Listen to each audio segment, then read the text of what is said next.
పారిపోయిన ఈ అమ్మాయికి ఇచ్చేద్దాం అనుకుంటున్నాము. నిలాఖీకం. హాయ్ ఎవ్రీవన్, అందరికీ నమస్కారం. మీ అందరూ ఎలా ఉన్నారు? బాగున్నారా? నా పేరు నిలాఖీ పాత్ర. మేము తెలుగు వాళ్ళమే, కానీ ఒడిశాలో పెరిగాను. బికాస్ మై నానమ్మ she's from Srikakulam. That's why Telugu and Odia mixed. Beauty నా మొదటి తెలుగు సినిమా. It is a new experience for me. Telugu language, culture అని నాకు కొత్తగా కాదు. And this team, beauty team, made me feel like family here. I learned a lot from this film. Thank you so much, beauty team. And ఈ సినిమాలో నేను చేసిన character పేరు Alekhya.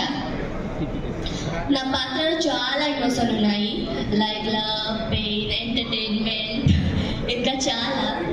And వీటిని అర్థం చేసుకుంటూ న్యూ లాంగ్వేజ్లో పర్ఫామ్ చేయడం నాకు పెద్ద ఛాలెంజ్ అయింది. బట్ నా డైరెక్టర్ గారు నాకు ప్రతిదీ పేషెంట్తో ఎక్స్ప్లెయిన్ చేసి ప్రతి సీన్లో క్యారెక్టర్లోకి వెళ్ళగా గైడ్ చేశారు. Thank you so much sir. ये सब आपके बिना नहीं होगा था.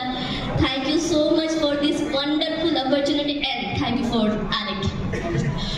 And yeah, ఇన్నిసార్లు నీకు కొంచెం భయపడద్దు. But Naresh sir, Vasuki, everyone made me feel very comfortable. నన్ను చాలా చాలా సపోర్ట్ చేశాడు during the making the film and all. Thank you so much guys for your all love and care. Thank you so much. And lastly నా music director, నా producer and మా DOP అన్న, my technician అందరూ చాలా చాలా extra ordinary work చేశారు for this movie. And నన్ను నమ్ముతున్నాను బ్యూటీ ఒక బ్యూటిఫుల్ ఎక్స్పీరియన్స్ అవుతుంది మీ అందరికీ అని. మేమందరం చాలా కష్టపడి సినిమా తీసాము. మా బ్యూటీ మూవీలో మీరు థియేటర్లో చూసి మిమ్మల్ని చాలా చాలా ఎంకరేజ్ చేస్తారని ఆశిస్తున్నాను. మిమ్మల్ని